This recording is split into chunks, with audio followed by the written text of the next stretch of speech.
ठाकुर एक आजमन नेता हाथू तो चुनाव के दिन उनका घर से निकले मत ही होने। जो ये कह रहे हैं कि भाजपा को वोट नहीं देंगे, उनको घर से नहीं निकलने देंगे, ये देश के केंद्रीय मंत्री ललन सिंह की भाषा है दोस्तों। ज्ञानेश कुमार जी, आप अपना बोरिया बिस्तर बांध लो और चुनाव आयोग की बिल्डिंग पर बड़ा सा ताला लगा दो, क्योंकि आप खुलेआम गुंडागर्दी करके चुनाव करवाने की तैयारी हो चुकी है। नमस्ते, मेरा नाम फरीन अंसारी है और ये खबर आप मेरे official channel Fareen Ansari official पर देख रहे हैं। दोस्तों, बिहार विधानसभा चुनाव प्रचार का आज आखिरी दिन है। सोमवार को केंद्रीय मंत्री ललन सिंह और डिप्टी सीएम सम्राट चौधरी ने मोकामा में अनंत सिंह के समर्थन में प्रचार किया था। अब ललन सिंह का प्रचार के दौरान का एक वीडियो सोशल मीडिया पर खूब वायरल हो रहा है। इस पर आरजेडी ने भी सवाल उठाए हैं और चुनाव आयोग से कार्रवाई की मांग भी की है। सबसे पहले आप इनका बयान सुनिए और फिर बताइएगा कि क्या कार्रवाई होनी चाहिए या नहीं। सुनिए। ठाकुर एक आजमन नेता हाथू तो चुनाव के दिन उनका घर से निकले मत ही होने। उनका घरे में बात करती हूँ।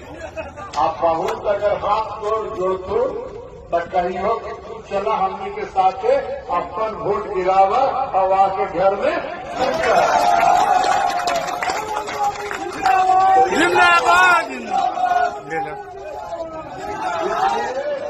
इसलिए आज से सब लोग कमान संभाल लें और कमान संभाल के चुनाव में अब समय नहीं। दोस्तों, मोकामा से जेडीयू प्रत्याशी अनंत सिंह को दुलेचंद हत्याकांड मामले में गिरफ्तार कर लिया गया था। इसके बाद उन्हें जेल भेज दिया गया था। ऐसे में उनके समर्थन में जेडीयू और बीजेपी के कई नेता प्रचार करने उतरे हुए हैं। इसी दौरान केंद्रीय मंत्री ललन सिंह ने कहा था कि आप सब लोग कमान संभाल लीजिए, यानी अब जनता जो है वो अनंत सिंह की जगह पर चुनाव लड़ेगी, अनंत सिंह को जिताने का काम करेगी। उन्होंने आगे कहा था कि एक दो नेता हैं, उनको घर से निकलने मत दीजिए, घर में ही पैक करवा दीजिए। अगर बहुत हाथ पैर जोड़े तो अपने साथ लेकर जाइए और वोट दिलवा दीजिए, इसके बाद घर बैठा दीजिए। सोचिए, इस तरीके से खुलेआम ये गुंडागर्दी करने की बात कह रहे हैं, नेताओं को कमरे में बंद करवाने की बात कह रहे हैं, विपक्षी नेताओं को खासतौर पर कमरे में बंद करवाने की बात कर रहे हैं और जनता को उकसा रहे हैं। दोस्तों, ललन सिंह कोई मामूली नेता नहीं है, जेडीयू के बड़े नेता हैं, मोदी कैबिनेट में मंत्री रहे हैं। सोचिए, आपको जंगल राज के नाम पर कब से डराया जा रहा है ना, ये है जंगल राज का असली नमूना। सत्तारूढ़ दल का एक नेता एक माफिया के पक्ष में खड़े होकर कह रहा है कि हर आदमी अपराधी बनकर एक बड़े अपराधी को चुनाव जिता। ललन सिंह की यही असलियत है दोस्तों। लोगों का कहना है कि यही उनकी जातीय पहचान भी है और यही नीतीश के मित्रों की पहचान भी है। नीतीश इस पर चुप रहेंगे और मोदी जी और अमित शाह तो खैर तालियां बजा रहे हैं, ऐसा लोग कह रहे हैं।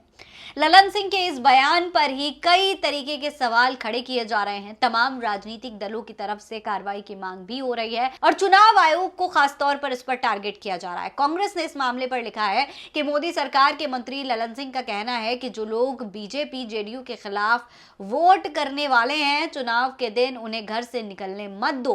क्या निष्पक्ष चुनाव आयोग इस पर कोई एक्शन लेगा या हर बार की तरह बीजेपी जेडीयू के नेताओं को पुचकारता रहेगा? इस तरीके से तमाम सवाल अब चुनाव आयोग के टारगेट पर आ गए हैं।